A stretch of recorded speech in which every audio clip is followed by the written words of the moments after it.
Assalamualaikum warahmatullahi wabarakatuh. Apa kabar semuanya? Saya Arin. Kembali di video ini akan memberikan informasi kepada Anda semua, khususnya bagi KPM yang pernah mendapatkan bansos tapi tiba-tiba bansosnya terputus karena satu hal. Dan juga bagi masyarakat umum yang terdata atau tergolong di dalam masyarakat yang tidak mampu secara ekonomi. Di video kali ini ada kabar baik untuk Anda semuanya.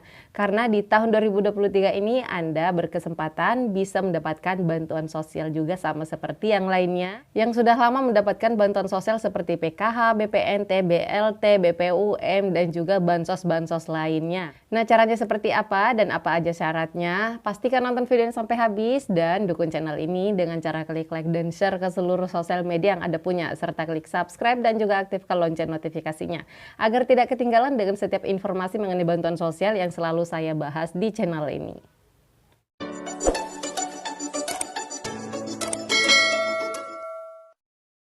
Oke, jadi yang namanya bantuan sosial, entah itu bantuan sosial program Keluarga Harapan, BPNT program sembako, dan juga BLT, serta bantuan usaha dan bantuan stimulus lainnya.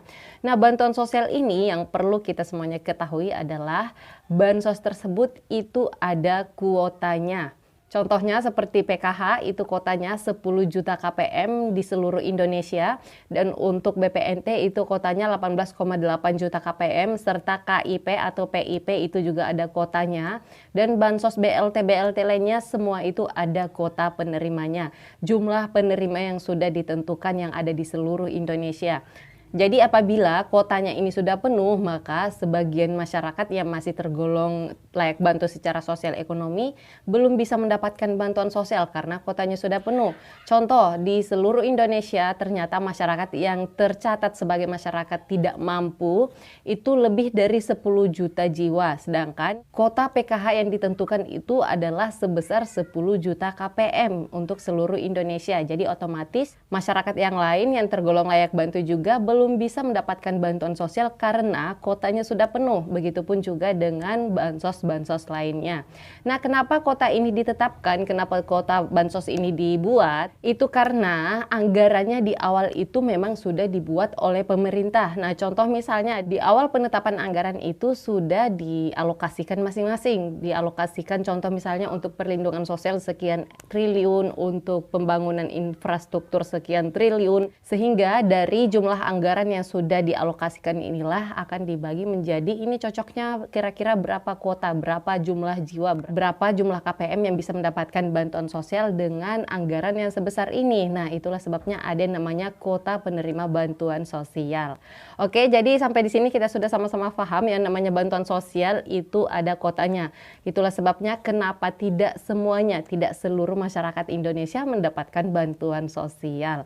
Jangankan semuanya ya, paling tidak seluruh masyarakat yang tergolong layak bantu secara sosial ekonomi seharusnya mendapatkan bantuan sosial. Nah, karena adanya kuota ini sehingga menyebabkan ada beberapa masyarakat yang sebenarnya layak bantu secara sosial ekonomi belum bisa mendapatkan bantuan sosial karena kuotanya sudah penuh. Nah, jadi sampai di sini kita semuanya sudah paham kenapa hal itu bisa terjadi. Kenapa bantuan sosial ini belum merata kepada seluruh masyarakat yang tergolong layak bantu secara sosial ekonomi yang ada di Indonesia.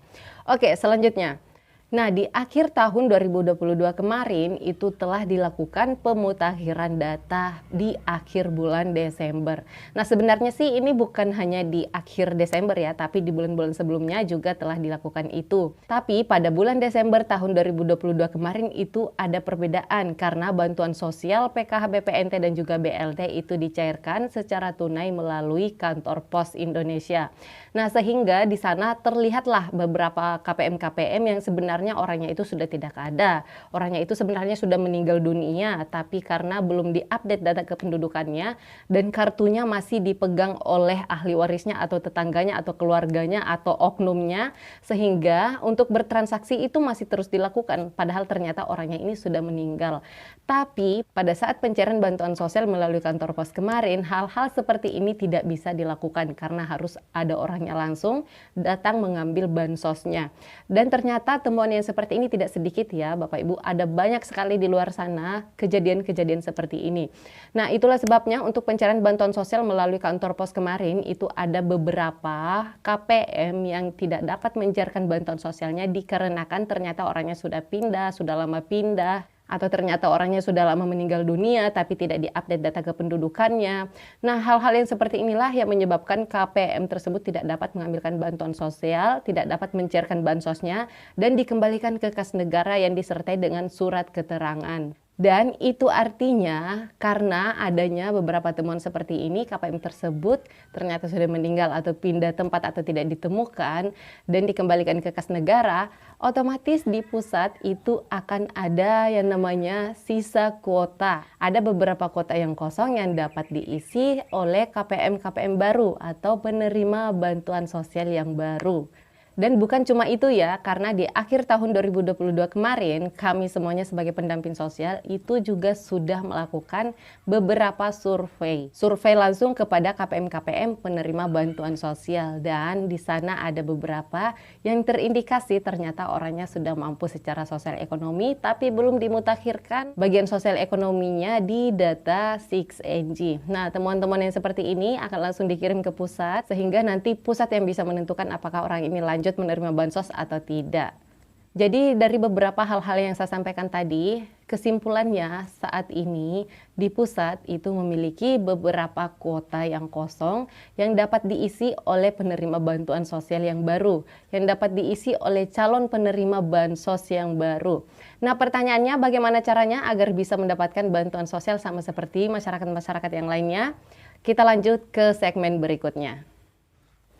Oke, jadi ini tuh sebenarnya sudah sering saya sampaikan di video-video saya sebelumnya, juga sudah pernah saya buat khusus satu video cara untuk mendaftar bantuan sosial, dan juga sudah sering disosialisasikan oleh media-media resminya Kementerian Sosial mengenai tata cara pendaftaran DTKS. Nah, perlu kita ketahui untuk bisa mendapatkan bantuan sosial, entah itu bantuan sosial dari pusat ataupun dari daerah, masyarakat tersebut yang tergolong layak bantu secara sosial ekonomi yang tercatat datanya sebagai masyarakat layak bantu harus terdata terlebih dahulu di dalam data terpadu kesejahteraan sosial atau disingkat dengan DTKS. Nah, sekarang bagaimana caranya untuk bisa datanya masuk ke dalam DTKS? Oke, di sini ada 3 cara agar bisa dapat terdaftar di dalam data terpadu kesejahteraan sosial atau data-datanya bisa berada di dalam DTKS. Oke, cara yang pertama adalah Anda dapat mendaftarkan diri melalui desa atau kelurahan setempat tempat Anda tinggal. Nah, ini tuh sudah ada diatur di dalam Surat Keputusan Menteri Sosial nomor 150/HUK tahun 2022. Mengenai usulan data dapat dilakukan oleh pemerintah daerah melalui desa atau kelurahan dengan disertai surat pengesahan dari desa atau kelurahan tempat Anda tinggal. Nah, jadi Anda yang merasa tergolong layak bantu secara sosial ekonomi, tidak ada salahnya untuk datang ke desa atau kelurahan tempat Anda tinggal untuk mendaftarkan diri Anda agar bisa masuk ke dalam data terpadu kesejahteraan sosial. Nah, nanti di sana di pihak desa atau kelurahannya itu akan melakukan lagi yang namanya musyawarah desa atau musyawarah kelurahan. Jadi nggak ada salahnya mendaftarkan diri aja, sebanyak-banyaknya juga nggak masalah.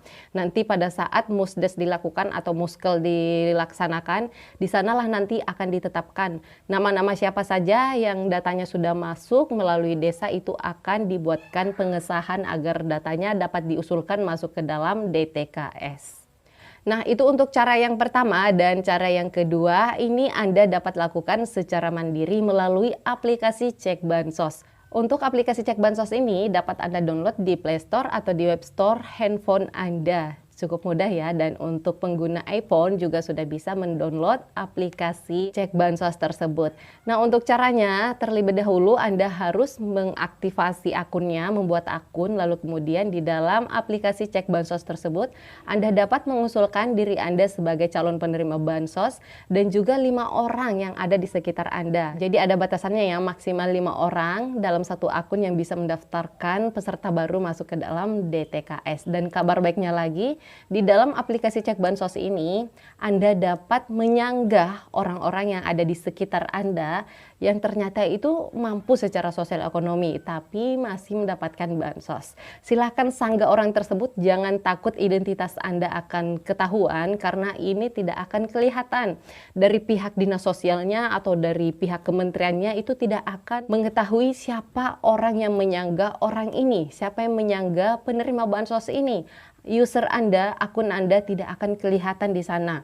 Apalagi orangnya, KPM-nya yang Anda sanggah, dia tidak akan pernah tahu siapa yang menyanggah dia. Walaupun sebenarnya Anda itu adalah tetangga dekat, teman dekat, tapi Anda yang menyanggah dia sebagai penerima bansos karena sudah mampu, identitas Anda tidak akan ketahuan. Jadi jangan khawatir soal itu. Apalagi ini kita lakukan untuk kebaikan. Karena kenapa? Dengan adanya orang-orang yang kita sanggah yang sudah mampu secara sosial ekonomi, terus kita sanggah, itu artinya akan membuka kuota dan membuka kesempatan bagi masyarakat lain yang ternyata benar-benar mampu secara sosial ekonomi untuk bisa masuk juga ke dalam DTKS.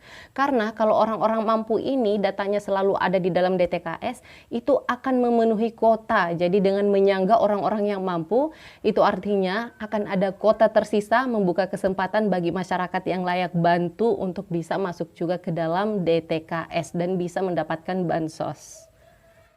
Oke, itu saja informasi yang dapat saya sampaikan di video kali ini. Semoga video ini bermanfaat. Silakan share video ini ke seluruh sosial media yang Anda punya ya, agar masyarakat yang lain juga bisa mengetahui informasi ini. Dan klik subscribe-nya agar tidak ketinggalan dengan setiap informasi mengenai bantuan sosial yang selalu saya update di channel ini. Terima kasih banyak yang sudah menonton video ini sampai habis. Silahkan tinggalkan komentar di bawah video ini ya. Oke, sampai ketemu lagi dan saya di video selanjutnya. Wassalamualaikum warahmatullahi wabarakatuh.